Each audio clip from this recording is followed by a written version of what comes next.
ಎರಡನೇದು, ಮಾನ್ಯ ಯತ್ನಾಳ್ ಸರ್ ಅವರು ದಾವಣಗೆರೆಯಲ್ಲಿ ಮಾತಾಡ್ತಾ ಅದೇನೋ ಯತ್ನಾಳ್ ಅವ್ರು ಆದರೆ DJ ಹಾಕ್ಸ್ತಾರಂತೆ, DJ ಹಾಕ್ಸ್ಲಿಲ್ಲ ಅಂದರೆ AK-47 ಕೊಟ್ಬಿಡ್ತಾರಂತೆ. ಯತ್ನಾಳ್ ಸರ್, ಬರೀ DJ ಹಾಕ್ಸಕ್ಕ ನೀವು ಅಧಿಕಾರಕ್ಕೆ ಬರಬೇಕು. DJ ಬೇಕಾಗಿರೋದು ಗಣೇಶ ಉತ್ಸವದಲ್ಲಿ ಅಲ್ಲ ಸರ್, ಜೀವನ DJ ಆಗದೆ ಇದ್ದರೆ ಸಾಕು.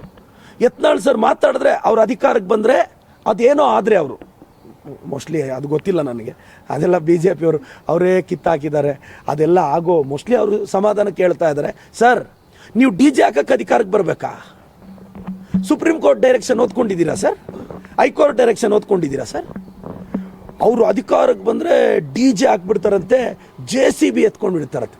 ಸರ್, ಉತ್ತರ ಪ್ರದೇಶಲ್ಲಿ ಯೋಗಿ ಅವ್ರನ್ನೇ ನಿಮ್ಮ ಕೇಂದ್ರದ BJP ಡಮ್ಮಿ ಮಾಡಿಟ್ಟಿದೆ, ಯೋಗಿ ಅವ್ರನ್ನೇ ಡಮ್ಮಿ ಮಾಡಿಟ್ಟಿದೆ ಅಲ್ವಾ? ಈಗ ಇಲ್ಲಿ ನೋಡಿದ್ರೆ ನಿಮ್ಮನ್ನು ಕಿತ್ತಾಕಿದ್ದಾರೆ. ಇದೆಲ್ಲ ಆಗಲ್ಲ. ಯತ್ನಾಳ್ ಸರ್, ನೀವೇನಾದರೂ ಅಭಿವೃದ್ಧಿ ಬಗ್ಗೆ ಮಾತಾಡಿ ಸರ್, ಬ್ರಾಹ್ಮಣರ ಮಕ್ಕಳ ಬಗ್ಗೆ ಮಾತಾಡಿ ಸರ್, ಲಿಂಗಾಯತರ ಮಕ್ಕಳ ಬಗ್ಗೆ ಮಾತಾಡಿ ಸರ್, ವೀರಶೈವ ಲಿಂಗಾಯತ ಸಮುದಾಯದ ಬಡವ್ರ ಬಗ್ಗೆ ಮಾತಾಡಿ ಸರ್. ಅದೇನೂ ಮಾತಾಡಲ್ಲ. ಮಾತಾಡಿದ್ರೆ DJ, ಮಾತಾಡಿದ್ರೆ ಡ್ಯಾನ್ಸು, ಮಾತಾಡಿದ್ರೆ step. DJ permission ಕೊಡ್ಲಂದ್ರೆ AK-47.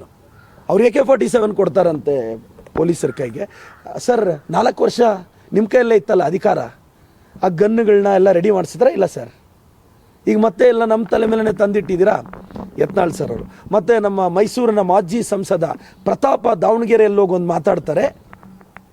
Pratap ಅವರೇ, ಶಾಮನೂರು ಶಿವಶಂಕರಪ್ಪನವ್ರ ಕುಟುಂಬದ ಬಗ್ಗೆ ನೀವು ಮಾತಾಡ್ತೀರಾ. ನಿಮಗೆ 3ನೇ ಎಲೆಕ್ಷನ್ಗೆ B ಫಾರ್ಮ್ ತಗೊಳ್ಳೋ ಯೋಗ್ಯತೆ ಇಲ್ಲ ಅಂಥದ್ರಲ್ಲಿ ಕಳೆದ 50 ವರ್ಷದಿಂದ ದಾವಣಗೆರೆನ ಅಭಿವೃದ್ಧಿಯತ್ತ ಕರ್ಕೊಂಡು ಹೋಗ್ತಿರೋ ಶಾಮನೂರು ಶಿವಶಂಕರಪ್ಪನವ್ರ ಬಗ್ಗೆ ಮಾತಾಡ್ತೀರಾ, ಮಲ್ಲಿಕಾರ್ಜುನ್ ಸಾಹೇಬ್ರ ಬಗ್ಗೆ ಮಾತಾಡ್ತೀರಾ, ಪ್ರಭಾ ಅಕ್ಕ ಬಗ್ಗೆ ಮಾತಾಡ್ತೀರಾ. ನಿನ್ನ ಯೋಗ್ಯತೆಗೆ B ಫಾರ್ಮ್ ತಗೊಳಕ್ಕಾಗಲಿಲ್ಲ, ನೀನು ಶಾಮನೂರು ಕುಟುಂಬದ ಬಗ್ಗೆ ಮಾತಾಡ್ತೀಯಾ? ಶಾಮನೂರು ಕುಟುಂಬದ ಗೇಟ್ ಕಾಯಕ್ಕೂ ನೀನು ಲಾಯಕ್ಕಿಲ್ಲ, ನೀನೋಗಿ ಅವ್ರ ಬಗ್ಗೆ ಅಸಭ್ಯವಾಗಿ ಮಾತಾಡ್ತೀಯಾ? ಸ್ವಲ್ಪ ಟಂಗ್ ಕಂಟ್ರೋಲಲ್ಲಿ ಇಟ್ಕೋ ಪ್ರತಾಪ್ ಅವರೇ.